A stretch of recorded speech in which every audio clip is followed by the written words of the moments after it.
Hey, what's up guys? Cody here. So I'm just cooking brunch. It's my day off work today and I'm doing a lot of work at home. I'm basically going to be connecting with clients all day. So I've started taking my coaching business seriously a month ago because I had no idea what I was doing at the start. I was posting every day, basically only on TikTok. I had no idea how to really use Instagram or have a system in place or a blueprint or anything like that. I was posting randomly. But the thing is, I quite enjoyed it.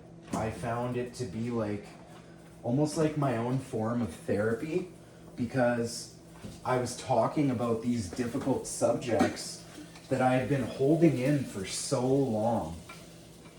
And these things made me miserable. Working a toxic office job that was filled with people who love gossip, love drama, love the HR department, and love tattletaling. So when you work in a place like that, you start really resenting the people around you. And when you resent the people around you enough, you you have no choice but to start looking inside. And you kind of start resenting yourself because to be able to change things and actually sustain the change, it always comes back to us. It always comes back to what is my part? Where can I make improvements? Where do I need to change? Where do I need to start setting boundaries? Where do I need to start expressing myself and what's really going on? And then that's kind of when the journey of self-discovery starts. I worked in this terrible place for a couple years because, like most places, this company prefers to hire weak men with no backbone and no voice. And that's exactly what I was. And that's exactly why they hired me. Because if I came into that job today for an interview, I bet after I shake their hand, they would reject me. We don't want this kind of guy here. We don't want the guy who's actually going to tell the truth, who's going to hold people accountable, my clients, and actually see. That's the difficult thing, because in this job that I worked, we got paid based on results. It was a 12-week job skills, life skills, certificate training program that I was facilitating. Sorry, hiccups. I was facilitating this 3-month class. So basically, guys who were survivors of past trauma would come into my class and I would teach them life skills. I would teach them time management, goal setting, how to keep a job, how to have a job interview, how to gain confidence. But I wasn't teaching them stuff that I learned through my own experience. I was teaching them curriculum that was given to me by a woman who hates men, because my supervisor hated men and she was proud of that. She let it be known. You guys, I have nothing against anyone. I've got friends from all walks of life. But let me tell you, it was 2 weeks before the end of my very first group of guys, and I had the highest success rate in years. Usually at the end of the 12 weeks, 7 out of the 10 drop off and you're left with 3. Every time I would finish a group, I had 90% success because guys liked coming to my class. They liked hearing my message. They liked the things I talked about behind my supervisor's back, because I couldn't let my supervisor know that I like Jordan Peterson, that I like Andrew Tate, that I like these kind of right-leaning people that aren't even right-leaning. They're just not them. They're not the left. These are the men who started to guide me and give me a sense of direction, because I was a victim.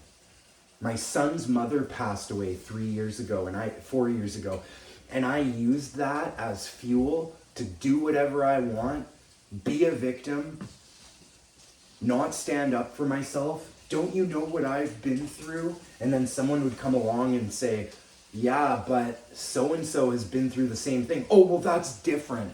I'm always looking for the differences. But really, if I could just take a step back for a moment and start looking at for similarities, I would maybe lose my victim mentality a lot sooner. Anyway, I started to resent myself in this job, you guys. I started to see that the problem is me. It's not my supervisor who hates men. It's not the left-leaning people at the office. It's me. I should have set boundaries. I should have said no. I should have not been so scared of getting fired. But that's trauma to a certain degree. I'm not blaming it on my trauma, but the thing about trauma is it makes you do things. It makes you, okay, it doesn't make you do things. We are responsible for ourselves, but it affects your emotional and your mental health because you're constantly having flashbacks. You're constantly like putting yourself in the shoes of the victim because that's what you were. It's not your fault what's happened to you, but it's your responsibility from here on out. So you need to become self-aware and you need to know that no one cares about you enough to come and do the work for you, and nothing's just going to appear into your life one day that makes you cured and makes you have an easy road. Because like I've been kind of saying, we seem to have this idea in our head that we're going to get to some imaginary level of success where then we can just ride out the rest of the success on the back of the work we've already done. The hard work never ends. Things aren't supposed to get easier, but what we give our body and our mind, they both start to ask for it. So if you start being assertive with people, if you start saying no, if you start setting boundaries, these things are going to become normal. They don't become easy, they just become normal.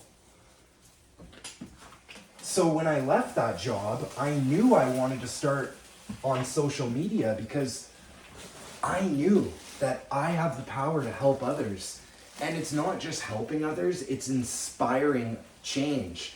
Because some people, they feel like their problem is unique. It's not, brother. There's nothing you've been through that someone else hasn't, okay? In some way, shape, or form. The thing you don't realize is your trauma can actually be your superpower. I believe.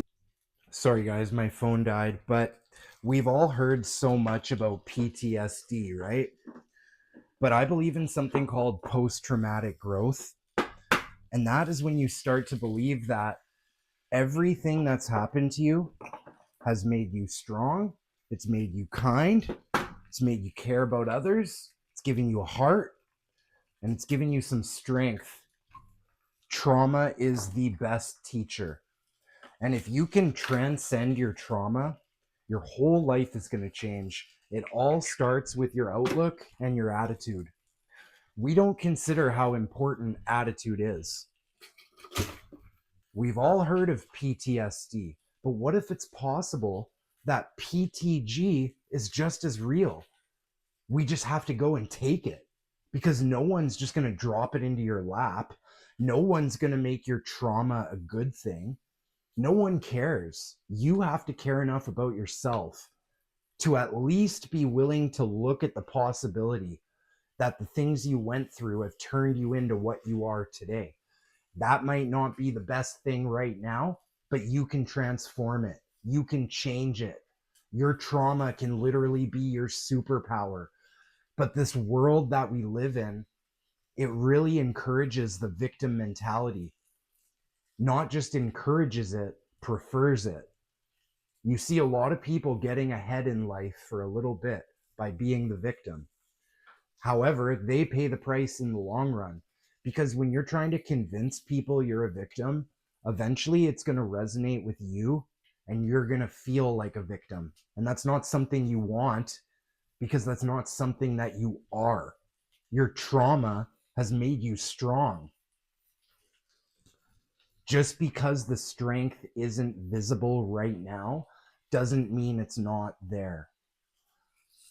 1 month ago, I could not fathom having one client. I just thought, like, how is this even possible? How is this even going to work? Why would anyone choose me when there's all these other coaches out there? That was my inner dialogue, and I had to stop myself, and I had to remind myself just exactly who I am and what I've been through and what I'm capable of. And another thing I'm grateful for, and a lot of people might not believe me, I'm grateful to be poor. I'm grateful to have lived a life of poverty, because to me, I'm rich. Why? Look at my home. I have a roof over my head. I'm cooking my favorite meal right now, which is brunch. I have people in my life who love me and want the best for me and believe in me. But the thing is God or the universe or whatever's out there has made me so comfortable with being poor that I don't even want anything. Nothing brings me pleasure other than helping people, specifically helping them transcend their trauma. Some people might think that I do that through fitness. I do. See, unlike most therapists and counselors, I prescribe exercise, fitness, self care, nutrition, supplementation, balancing your hormones, getting off these medications that are keeping you sick and depressed. Okay. I'm 3 months off antidepressants, and I'm on TRT, HRT. I originally got on HRT because my prescriptions, I was on SSRI antidepressants, and I was on something called methadone. Some of you might know what methadone is, and it lowers your testosterone. It makes you docile. It makes you overweight. It makes you stupid. It makes you slow. All these terrible things. And because I was on the methadone and the antidepressants for so long, I had like virtually no testosterone. So when I started to really look at some things, I realized just how important your hormones are, because I did my research, and I refused to stay a victim. I knew there was a better way for me, and I knew there was another way for me to live. Now I have four clients, and I have more people in my inboxes reaching out to me. And there's people I don't even want to take their money. I just want to help them, because that makes me feel better than anything I can buy. So if you're struggling and you want someone to talk to and you want my approach, I may seem like a hard ass, but I'm not. It's all out of love. It's all out of care. It's about seeing your potential. I can see your potential that you cannot see, and I want to help you get there. And some people are very against a hard nosed approach because they think it doesn't work. But people aren't even willing to give new things a try because they think, oh, this didn't work for me before. It's like when I tell people to make their bed. Well, that never made me feel better. How is that going to help me? It's not making your bed that's going to help you. It's these small things through the day that you do not want to do, that you're forcing yourself to do because it feels good at the end of the day and it makes you proud at the end of the day. Like, you cannot bullshit me. You notice a difference from when you make your bed in the morning from when you don't, from when you journal in the morning from when you don't, from when you wake up in the morning and scroll instead of doing the things you need to do. The rest of your day is a little bit off. When you come home at the end of the day and you have your shower and you're winding down to go to bed, it just feels cleaner to look at your room and see a clean bed. When you go in and you lay down in your messy bed from last night, it kind of feels like you're laying around in yesterday's muck. So making your bed in the morning is removing the muck from yesterday. You don't want to attach that to yourself. You want to move forward. Anyway, I just wanted to say a couple things here, and I just really wanted to encourage you guys to not worry about what other people think, because other people are going to be very uncomfortable with your change, especially in the workplace, especially in your social life, these people don't know you. They have a version of you in their head, and sometimes you don't fit inside that box, especially when you start to change. And this makes people uncomfortable, and you don't mean to do it. And this doesn't make you a bad person. People project their insecurities when they're pushed outside of their comfort zone. And in society today, the world really encourages everyone to stay inside the safe little bubble. Don't take any chances. Do what you're told. Like, that's no way to live, you guys. And you're paying the price based on your self respect, because your self respect is currency, just like your ability to be adaptable. It's currency. Have a great day, you guys. Thanks for listening to my message. If you like what I have to say, add me over on Instagram, Cody Vital Discourse. I'm posting all day on my stories. I'm posting new content every day. I'm going to do my best to keep up with this YouTube thing, because it's been my dream since I was like 14 years old to have my own YouTube channel and actually inspire change. That's my goal, you guys. Have a great one. Happy Monday. Thanks for watching. Food for thought. Alright guys, so here we are tonight. I'm doing some clean and press. These are some of my favorite workouts, and I noticed since I started incorporating these clean and presses again, I've definitely gotten some major results in my shoulders and my upper chest. Because now I definitely notice when I'm wearing a tank top, my upper chest definitely pops out more, and I feel like these clean and press exercises are so underrated. So I really wanted to challenge myself here and just kind of get out of my comfort zone, do some deep squats without needing the bar, without needing any support or anything other than the bar.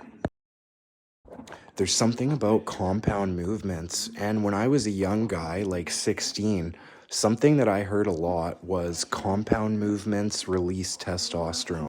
And that's exactly what I'm looking to do always. So here we are here, just throwing it on my back and not being scared. This is obviously a really light squat, but I like to challenge my body, and I like to do different things that aren't always normal. It's kind of like you're pushing yourself to try something new. And at the same time, it got the squats out of the way, and I'm not skipping legs. Because like Arnold says, if you want big arms, you gotta get big legs. That's kind of how I preach you should do core in between your sets, like I am right here. I'm stretching, and at about 10 seconds into this stretch, I can really feel pressure coming off my lower back. And it's not my grip that made me let go. It's actually, I felt so much pressure relief in my lower back. It just felt strange. So I had to let go eventually, but it was a good feeling. So, you know, the longer you can dead hang, the easier it's going to be to do pull-ups. You should really be hanging on shoulder day because it definitely helps your mobility. And here I was having some issues because I was trying to do bent over rows with the regular grip, but I definitely felt this one in my right tendon. So you got to be careful. So I switched up the grip and I started doing my lat rows with a reverse grip. And then here I am again in between sets, doing some leg raises, getting my core activated, burning that fat, keeping that core working every day so I never lose strength.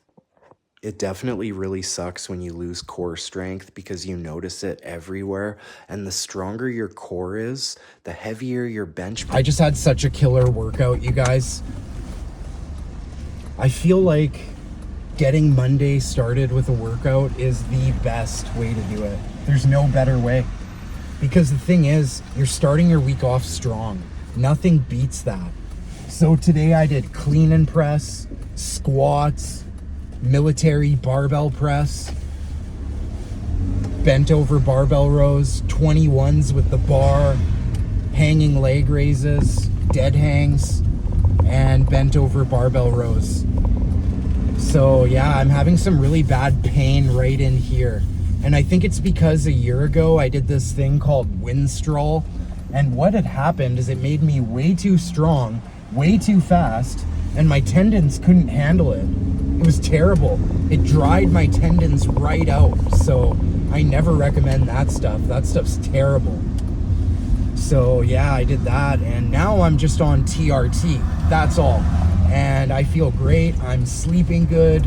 It's much better. It's so tempting to throw in these toxic compounds, but it's never worth it, you guys. Like if you have low testosterone, sure, but you don't need anything if you don't have low test. Like, you really don't. You should push your body.